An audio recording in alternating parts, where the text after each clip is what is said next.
ये सब इसकी कृपा से ही हो रहा है। जैसे अभी हमारी बहन मीनाक्षी जी ने कहा कि ये चाहे तब कंप्यूटर ऑन होता है, बात सही है, दास उसके साथ सहमत है। ये जो हमारे अंदर समभाव की बात हम जब करते हैं तो समभाव जो है वो एक एंड रिजल्ट है, बिगिनिंग नहीं है। बिगिनिंग में तो बखेड़े हैं, झमेले हैं, ये ठीक नहीं है, वो भी ठीक नहीं है, ये ऐसा क्यों हुआ, वो वैसा क्यों हुआ। जिसके ऊपर भी इसकी रहमत होती है उसके अंदर एक परिवर्तन होना शुरू हो जाता है। पहले पहले जैसे डॉक्टर है, आप उसके पास चले गए कि इनकी बीमारी है, तो वो आपको ताकत की दवा नहीं देगा, आपको दौड़ने की सलाह भी नहीं देगा। वो कहेगा आपको थोड़ा कंप्लीट रेस्ट चाहिए 10-15 दिन की, और ये जो दवा मैं दे रहा हूँ वो आपको ज़रूरी है, मैं इसीलिए दे रहा हूँ। जब उसके अंदर इम्प्रूवमेंट आती है तो उसके अंदर उसकी हेल्थ के साथ साथ उसकी जो विल पावर है, उसकी जो क्षमता है, उसका जो एग्जिस्टेंस है या रेजिस्टेंस है, वो बढ़ जाता है। उसके बाद में उसको कहता है कि तू ये कर, तू ये कर, तू यूँ कर, तो तुम्हारे अंदर वो जो खोया हुआ चीज़ है वो सब वापस आ जाएगा। अब दास ये खोया हुआ शब्द जानबूझ के इस्तेमाल कर रहा है, हम भी खोए हुए हैं। सदियों की, जन्मों की यात्रा हम करते आ रहे हैं, करते करते करते हमारी जो आत्मा है वो ऐसी हो गई है कि मैं खुद भी उसको नहीं पहचान पाता कि मैं क्या हूं। सब धुंधला धुंधला है, कुछ भी क्रिस्टल क्लियर नहीं है। ये भी हो सकता है, वो भी हो सकता है, वो जो उस महात्मा ने कहा वो भी ठीक है, जो शब्दों में लिखा है वो भी ठीक है, जो अवतार बानी में है वो भी ठीक है, तो गुरु ग्रंथ साहब में लिखा है वो भी ठीक है। अब ये वो भी ठीक है और ये भी ठीक के अंदर जो है मैं हमेशा झूले में झूलता रहता हूँ। खुद मुझे भी पता नहीं चलता कि अब मैं आगे कहाँ जाऊँ, क्योंकि ये जितने भी हैं वो हमको सिर्फ एक इंस्ट्रक्शन से देते हैं। जैसे स्कूल के अंदर थियोरी के ऊपर टीचर हमको एक्सप्लेन करता है कि अगर आप इस तरह को फॉलो करोगे तो इसकी रिजल्ट ये हो सकती है, ठीक उसी तरह से हमें भी जो गाइड करने वाला रहबर है वो ये बताता है कि ये जो यात्रा है वो तो तुझे ही करनी है। मेरा रोल है, तुझे मैं हिंट दे सकता हूँ कि ये यात्रा किस तरह तुम शुरू करो और किस तरह तुमको आगे आगे जो है इसका पता चलेगा। अब उसमें क्या होता है कि जब वो आदमी उस बात को महसूस कर लेता है तो एक अच्छे विद्यार्थी की तरह, जैसे वो लेबोरेटरी में जाके एक्सपेरिमेंट करता है, उसी तरह एक गुरसिक या एक जिज्ञासु या एक तलबगार जो है वो भी ऐसा ही करता है। वो क्या करता है, उसने सोचा कि भाई वो कहते हैं कि तुम सेवा करो, ठीक है मैं करके देख लेता हूँ सेवा से क्या होता है।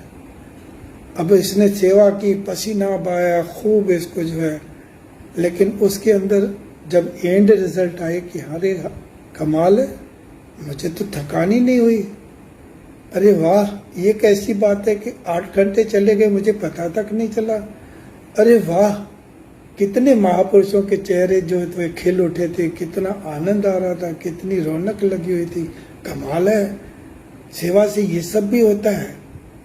अब मजे की बात क्या, he is a witness to the happening, practical बात है, वो किसी के कहने पे सेवा नहीं कर रहा है, वो उसकी जिज्ञासा है, इनर डिजायर है, उसकी खुद की फीलिंग है। सत्संग भी कर लिया, कमाल है, कितने बढ़िया बढ़िया विचार आते हैं, कैसी कैसी बातें बताते हैं, ओहो ऐसा भी होता है, अच्छा इस महापुरुष का इतना विश्वास था कि उसकी बात बन गई, अरे वाह कमाल हो गई। ये जो हमारे महात्मा जसवंत जी के घर पे चोर आए और कुछ करके भी नहीं गए, कमाल हो गई। अब क्या है, इसके अंदर कुछ बिल्टअप हो रहा है जिससे वो अनजान है, लेकिन वो हैपनिंग इज हैपनिंग। उसके मन में अब परिवर्तन आ रहा है कि मेरा सतगुरु कामिल है, मुझे जो ज्ञान मिला है वो सही है, ये जो मैं किसी को याद करके इबादत कर रहा हूं वो भी सही है। और वो कॉन्फिडेंस उसकी जो है एक लैडर बन जाती है। अब उसके मन में ये भी है कि मैं भी ऐसा कर सकता हूं, क्यों नहीं। ये जो आत्मविश्वास इसका बना है ना, वो इसके अंदर कुछ और परिवर्तन ले आता है। अब उसके मन में ऐसा है कि कभी मैं अकेले में भी तो बैठ के देखूं। ये जो कहते हैं कि कस्तूरी के नाभि में जो है, वो हिरण के नाभि में कस्तूरी होती है, तो ठीक है, फिर अगर ऐसी बात है तो मेरे अंदर भी तो कुछ होना चाहिए। तो ये कौन बोल रहा है, कौन सुन रहा है, कौन जवाब देता है, कौन सोच रहा है, कौन समझ रहा है, कौन मुझे इंस्पायर कर रहा है, कौन मुझे मोटिवेट और गाइड कर रहा है, कुछ तो है। चलो, मैंने सुना था कि पंछी को उड़ने के लिए 2 पर होने चाहिए, ज्ञान और कर्म के पंख होने चाहिए। लेकिन अगर पंखी के अंदर उड़ने की तमन्ना ही नहीं होगी तो पर क्या करेंगे भाई साहब। पहले तो उसकी खुद की डिजायर होनी चाहिए, लेकिन उस डिजायर को होने के लिए भी उसका वजूद होना जरूरी है। इसकी जब तक वो सांस चल रही है तो डिजायर होगी ना। मूर्ता हो गया, शरीर छूट गया, आत्मा अलग हो गई, बात खत्म, द एंड। अब ये जो है ना, ये जो प्रोसेस अपने आप चल रहा है, वो इसी तरह ही है कि जैसे सांस लेने के लिए आपको किसी की परमिशन नहीं लेनी पड़ती, उसी तरह निरंकार की जब रहमत होती है तो ये प्रोसेस भी अपने आप आगे बढ़ता जाता है। आप कहेंगे कि भाई ऐसे कैसे हो सकता है, तो दास यही कहेगा कि जब हम स्कूल छोड़ के कॉलेज जाते हैं ना, तो डर तो होता है मन में, यार कॉलेज का एटमॉस्फेयर कैसा होगा, बाकी के स्टूडेंट कैसे होंगे और कैसे लोग होंगे, पता नहीं प्रोफेसर कैसा करेगा। लेकिन हम एक बात भूल जाते हैं कि वहां प्रोफेसर मेरा इंतजार कर रहा है कि ये इधर आए तो मैं इसको आगे ले जाऊं। ठीक तो इसी तरह से ही स्पिरिचुअलिटी में भी जब आप जिस जगह पे अब खड़े हो, उससे 2 कदम की ऊंचाई पे कोई और खड़ा आपका इंतजार कर रहा है। और आपने देखा होगा, जिनको तलाश है उनको वो मिल जाते हैं। अब क्या है, ये स्टेप बाय स्टेप बात बढ़ती जाती है और उसके जो दिल के दरवाजे हैं वो खुलते जाते हैं, उसमें विशालता आती जाती है, परिवर्तन आ रहा है, प्रोसेस है पूरे का पूरा अंदर जो है वो उथल पाथल हो रही है।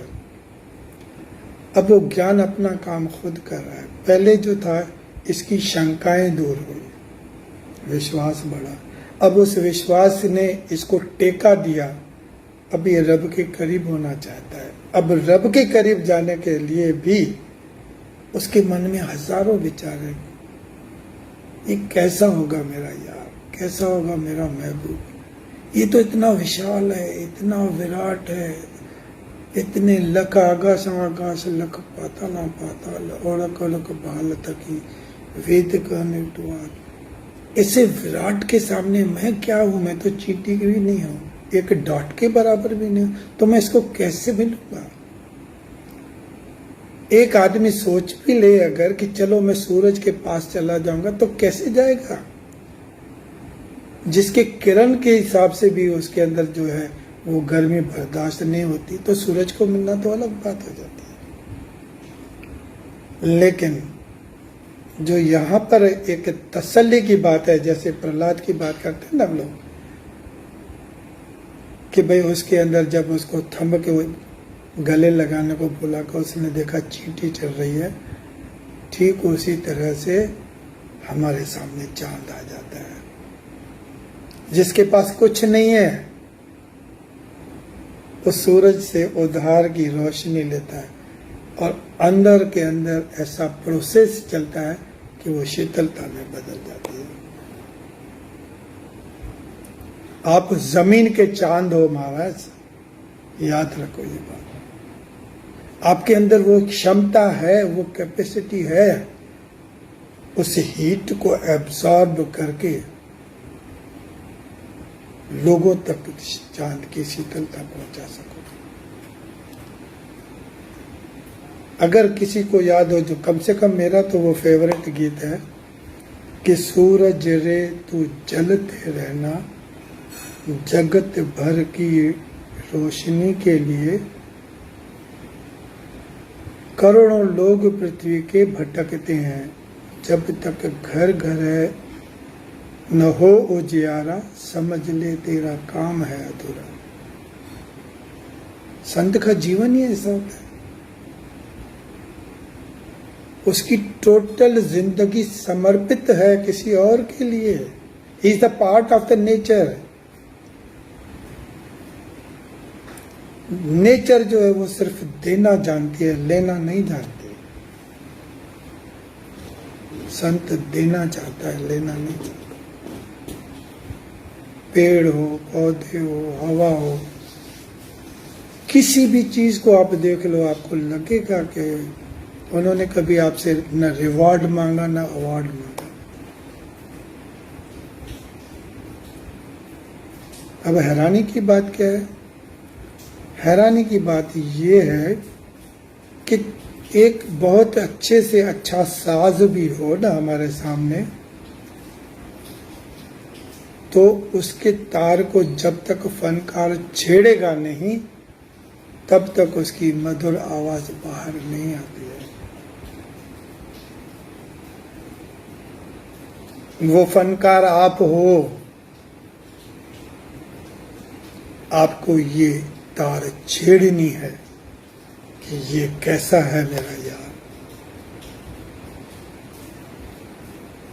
उस यार के बारे में जब आप बात भी करते हो तो सामने वाले के लिए तो ऐसा लगता है कि जैसे मेरे सामने वो कोई एक ऐसी शक्ति खड़ी है जो मुझे खींच रही है अपनी तरफ, मुझे कशिश हो रही है, मेरे अंदर कुछ अलग चेंजेस आ रही है। मेरे को ऐसा लगता है कि मैं अपने आप को कहीं खो तो नहीं दूंगा। जब आप ये कर रहे हो ना, तो आप समझ लेना कि निरंकार की रहमत बरस रही है, उसकी बारिश बरस रही है, ठंडक की, जो दुनिया के कल्याणकारी रूप में परिवर्तन कर रही है।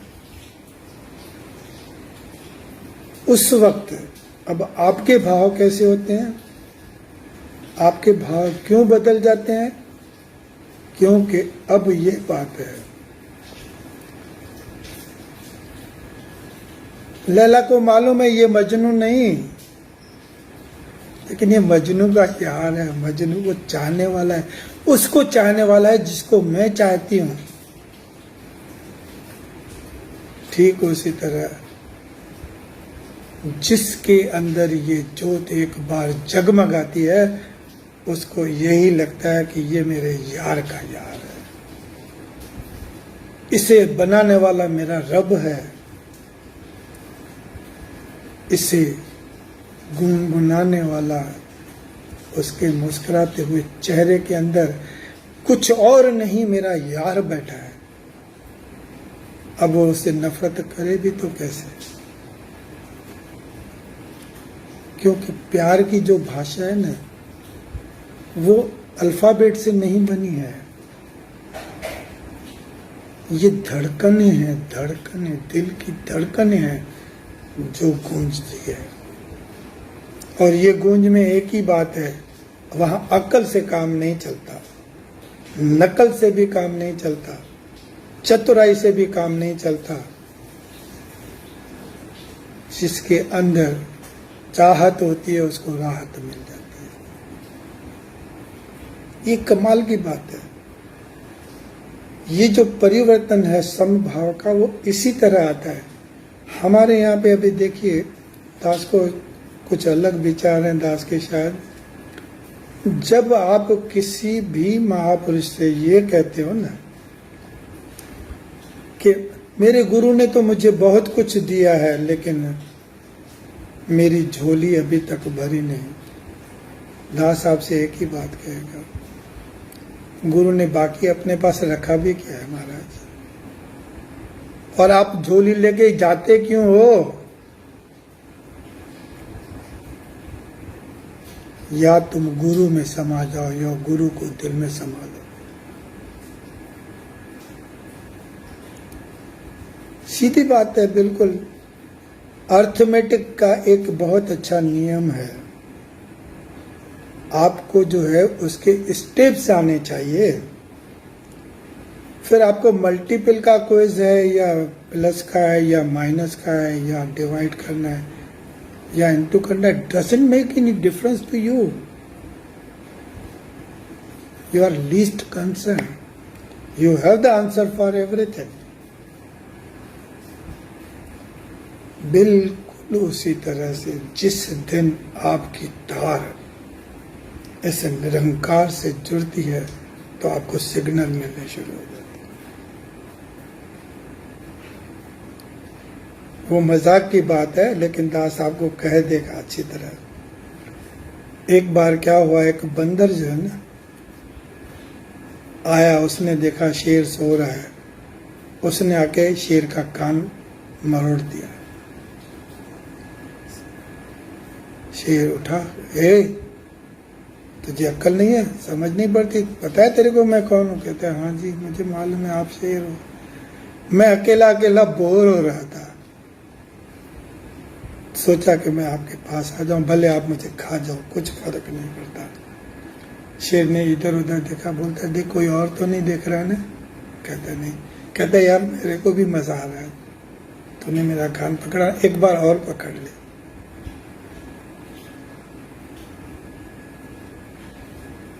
जितनी तलाश आपको है इसकी, उतनी तलाश उसे आपकी है। अफसोस की बात यह है कि इंसान खुदा को ढूंढ रहा है और खुदा इंसान को ढूंढ रहा है।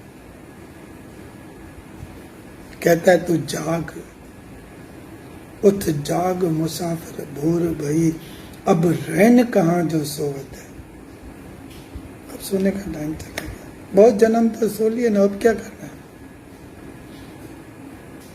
गुरु नानक देव साहब ने बहुत ही अच्छी बात कही है, अगर आप इसको समझेंगे तो आपको बड़ा आनंद आएगा। कर्म न जाना, धर्म न जाना, सार न जाना कोई, कह नानक सब तेरी वड्याई, कोई नाम न जाने में। मैं कौन हूं? Who am I? I am nothing. ये सब तेरी रहमत का ही तो खेल है।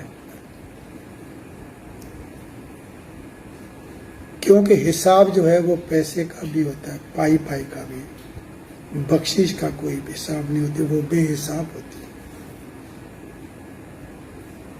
अदुल करी ता जाए न मुंजी, फजल करी ता जीवा।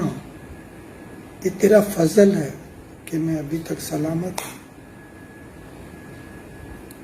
जिन जिन ने ये बात को समझा है, हंसते हंसते मान लिया है आपके अंदर वो सब कुछ है जो आप बाहर ढूंढ रहे हो।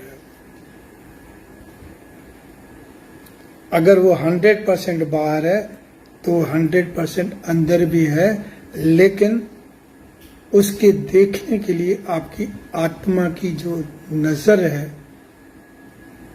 इसके ज्ञान से खुल जाएगी, उस दिन आपको पता चलेगा, फिर आप खुद भी हंसोगे।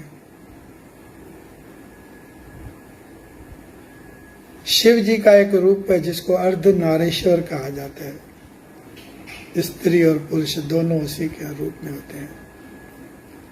आप भी वो रूप हो, आपके अंदर नर भी है, नारायण भी है, नारी भी है, सब कुछ तो आपके अंदर है। कभी तो अकेले में बैठ के खुद से भी जारी कर लो।